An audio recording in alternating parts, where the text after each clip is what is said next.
இந்த ஈஸியான mini bread வடை பண்ணுறதுக்கு நான் 5 பிரெட் எடுத்திருக்கேன். இதை வந்துட்டு கையாலே நல்லா க்ரம்பிள் பண்ணி விட்டுக்கிறேன்.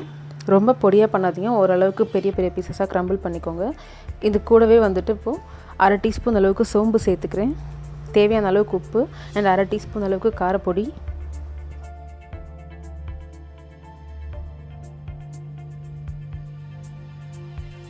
இது கூடவே 1 டீஸ்பூன் இஞ்சி, 1 டீஸ்பூன் பூண்டு, 2 பச்சை மிளகாய் எல்லாமே பொடியாக கட் பண்ணி சேர்த்துக்கிறேன். 2 டேபிள் ஸ்பூன் வெங்காயம் பொடியாக நறுக்குனது, 2 டேபிள் ஸ்பூன் கேரட் பொடியாக நறுக்குனது. சாரி, நான் எழுதும் போது 2 கேரட்னு போட்டேன். அண்ட் அது கூடவே 2 டேபிள் ஸ்பூன் அளவுக்கு கருவேப்பிலை, கொத்தமல்லி, புதினா எல்லாத்தையும் பொடியாக நறுக்கி சேர்த்துக்கிறேன். 2 டேபிள் ஸ்பூன் அளவுக்கு தயிர் அண்ட் 2 டீஸ்பூன் அளவுக்கு அரிசி மாவு சேர்த்துக்கிறேன். உங்களுக்கு வடை கொஞ்சம் கிறிஸ்பியாகவும் எண்ணெய் குடிக்காமல் வர்றதுக்காகவும் இது. இப்போ எல்லாத்தையுமே வந்துட்டு நல்லா கையால் நல்லா ஒன்றா கலந்து ஒரு மாவு பதத்துக்கு கலந்துக்கோங்க. உங்களுக்கு சப்போஸ் தண்ணி பத்தலைன்னு சொன்னாக்கா 1 டீஸ்பூன் இல்லைனா 2 டீஸ்பூன் அளவுக்கு அப்படியே தண்ணியை தெளித்து நல்லா மாவு மாதிரி பிசைஞ்சு வச்சுக்கோங்க.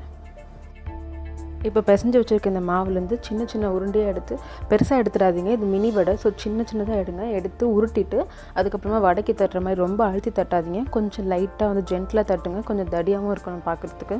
இந்த மாதிரி தட்டி இந்த மாவு ஃபுல்லாக இந்த மாதிரி செஞ்சு வச்சுக்கலாம். அதுக்கப்புறமா எண்ணெயை நல்லா சூடு பண்ணிவிட்டு கொதிக்கிற எண்ணெயில் இது எல்லாத்தையும் போட்டு நம்ம எப்பவும் வடை எப்படி பொரிச்சு எடுப்போமோ அதே மாதிரி பொரிச்சு எடுத்துக்க வேண்டியது தான்.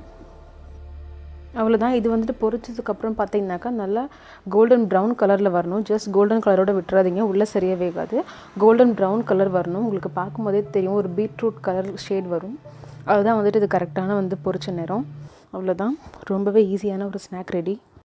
உங்களுக்கு வந்துட்டு இன்ஸ்டண்ட்டாக ஏதாவது ஒரு டீப் ஃப்ரைட் ஸ்நாக் பண்ணணுன்னு தோணுச்சுனாக்கா, இல்லை டீ கூட ஏதாவது நல்லா காரமாக சாப்பிட்ணுன்னு தோணுச்சுன்னா நீங்கள் இந்த ஸ்நாக் பண்ணலாம். ரொம்பவே ஈஸி, டக்குன்னு பண்ணிடலாம். காரம் வந்துட்டு நீங்கள் உங்கள் அளவுக்கு தக்கன போட்டுக்கோங்க. ரொம்பவே ஈஸியான ரெசிபி. ஸோ கண்டிப்பாக ட்ரை பண்ணி பாருங்கள். தேங்க்ஸ் ஃபார் வாட்சிங்.